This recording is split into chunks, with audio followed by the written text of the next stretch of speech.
push the issue a little bit. So that's kind of what you're dealing with.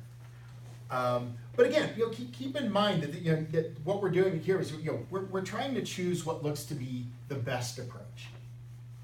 The fact of the matter is you aren't going to end up in slam that often. You're going to end up in game, and so either Jacoby or the Splinter will get you to game and tell partner that you have a 9-card fit, and that's the important stuff.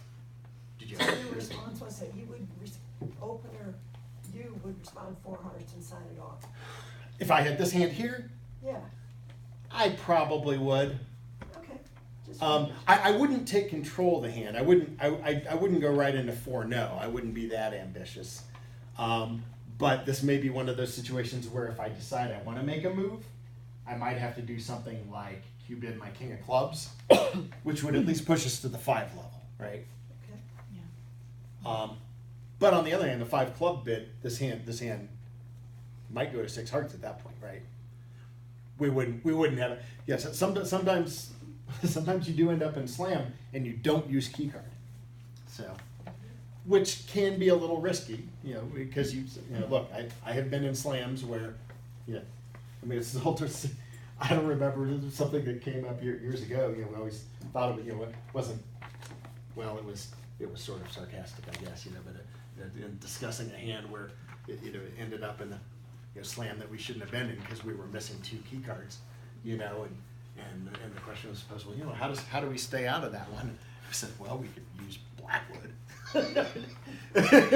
We could use key card, but no, we didn't want to be Joe Schmo at the club. We had to be big shots and had to show how we could bid a slam without relying on Roman key card and use our fancy Q bidding and bid too much. So it's not. I do think that people rely too much on key card or whatever Blackwood you play. I think people do bid it too much when it's not going to tell you what you need to know.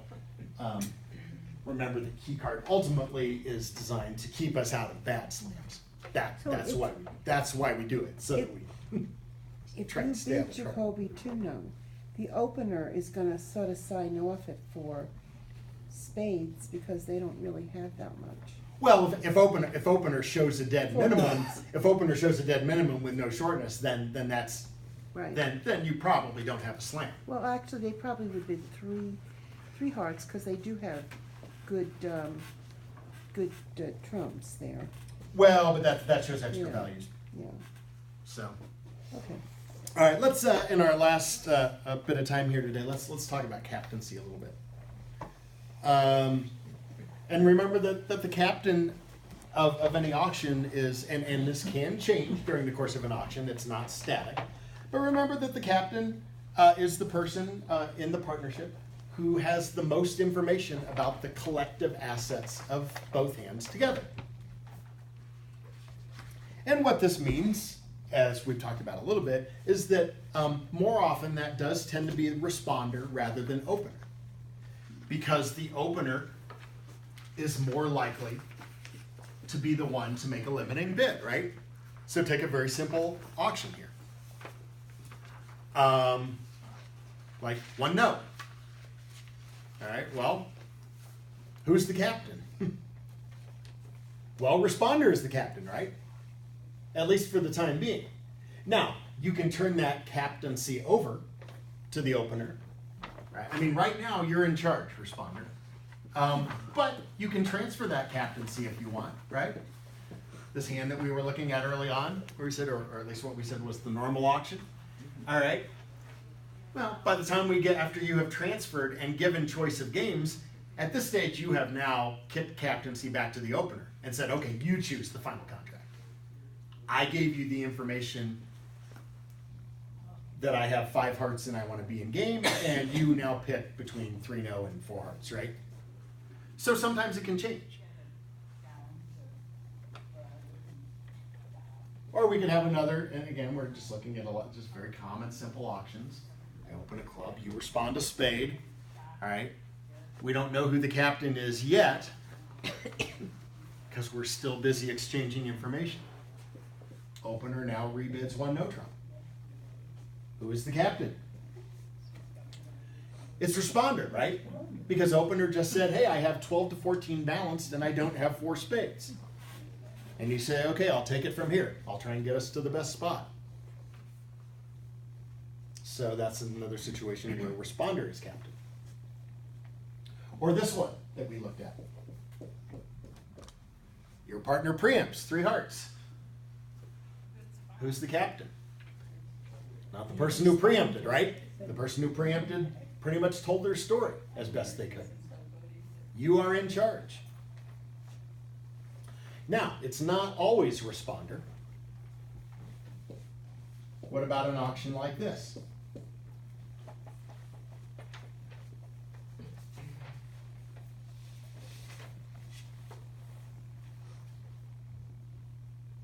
Opener says 1 club, responder says 2 no. Just normal stuff here. Balanced invitational hand, no 4-card major.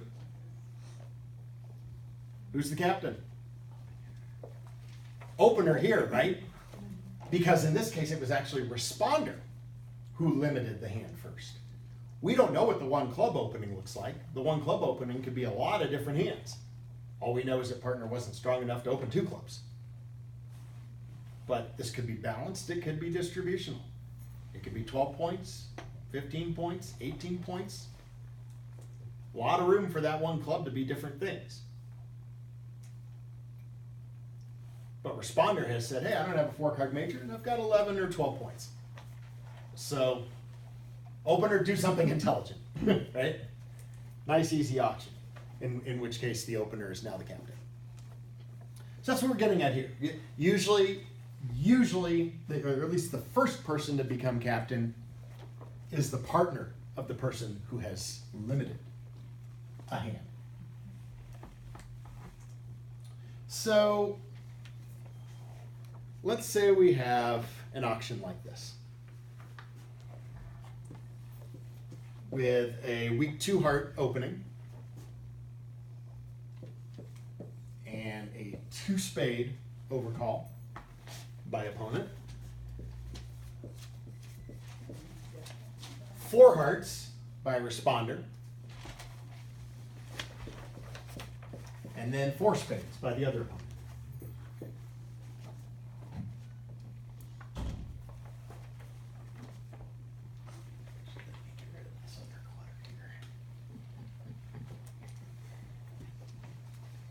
All right, so the question is, now that the auction has come back to the opener, when should this person double? And when should this person bid 5 hearts? I don't think they I don't think they're supposed to bid again if they're. Oh, Marilyn did not fall for the trick question. That was a trick question.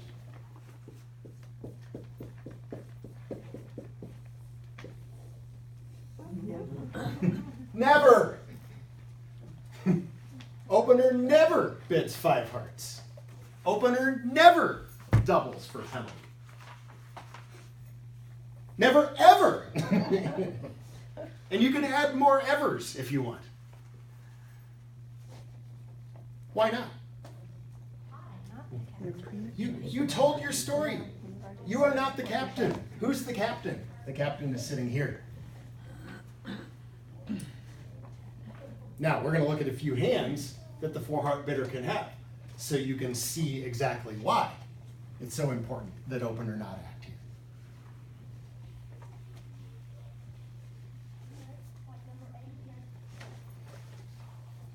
The idea is that you don't know what 4 hearts is. It could just be extending the preempt, right?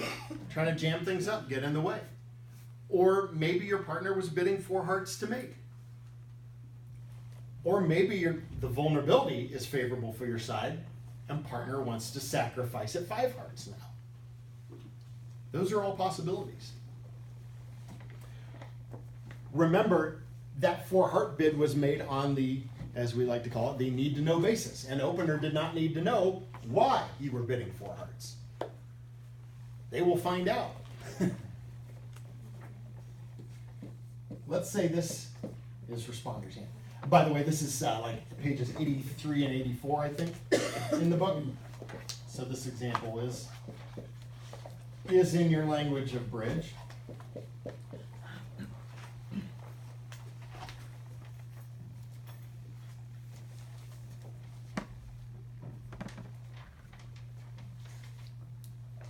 So if that's what 4 hearts look like, seems you were bidding to make, right? You're bidding 4 hearts thinking, I'm going to make 4 hearts. But now the opponents have bid a bunch of spades. And they have a nasty surprise, don't they? You have a couple, maybe 3 trump tricks. Not to mention 2 aces and the queen 10 of clubs, other tricks that might produce a lot of defense. You might not be making 5 hearts, and the opponents may be in big trouble in 4 spades.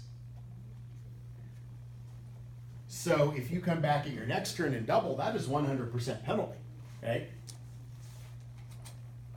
And in fact, in general, if partner makes a preemptive bid, a week 2 bid, or a 3-level bid, and you as their partner later in the auction double, that double is not any kind of takeout or uncertainty or anything like that. That is business.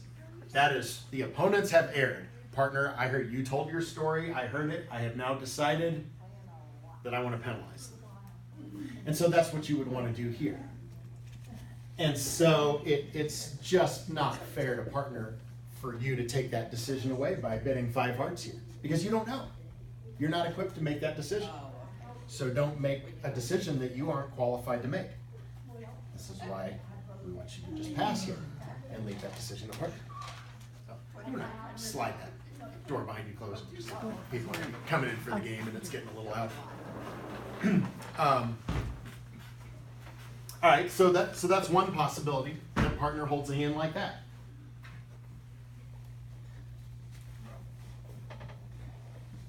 Now sometimes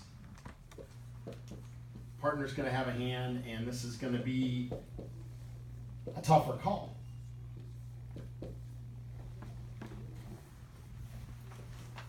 What if that is what responder holds?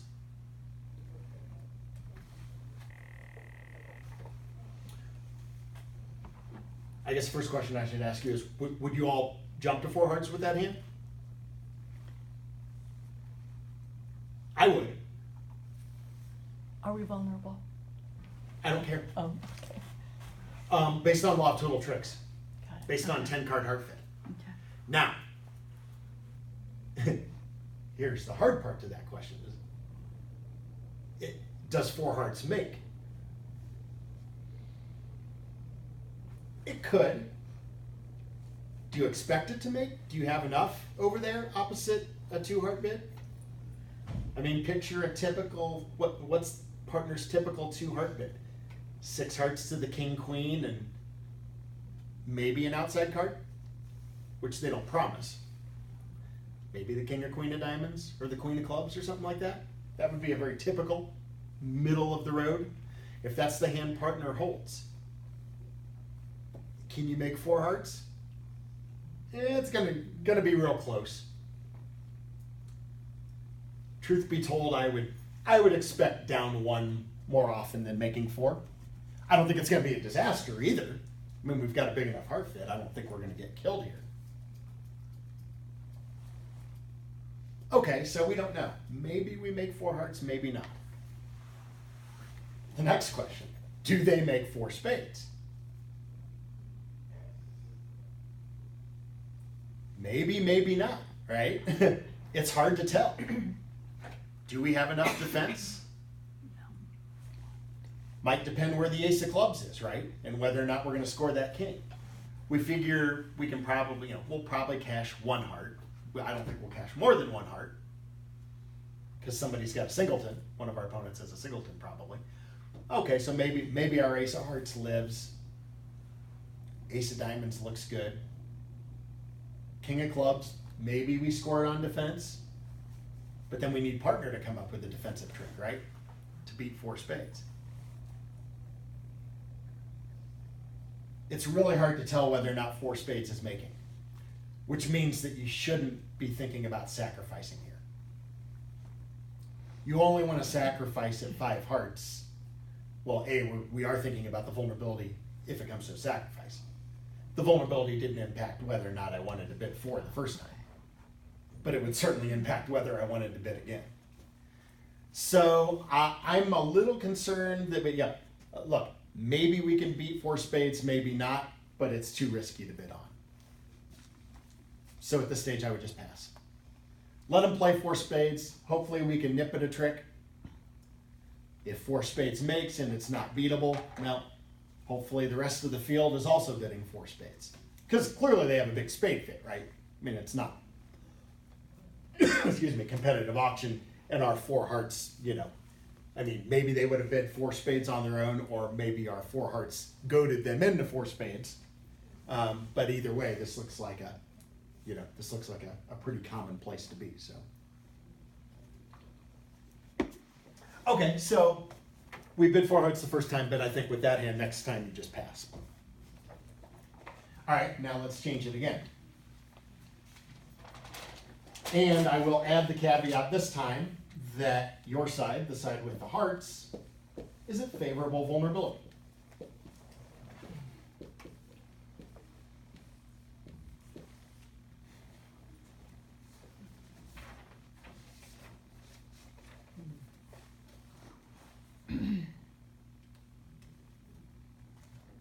All right, how about now?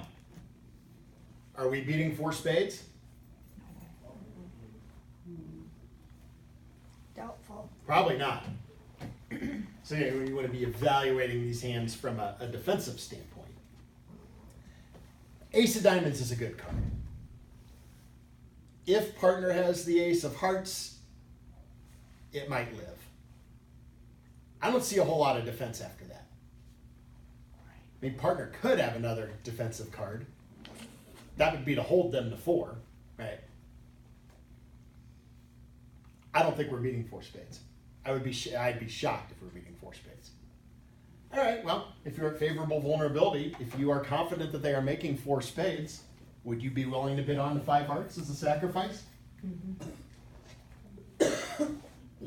At favorable vulnerability, I would, because you know what? If they double me, if I'm confident that they are about to score up a 620 for 4 spades doubled, or excuse me, for 4 spades vulnerable, I can play 5 hearts doubled and they can beat me 3, and that's still only 500, right?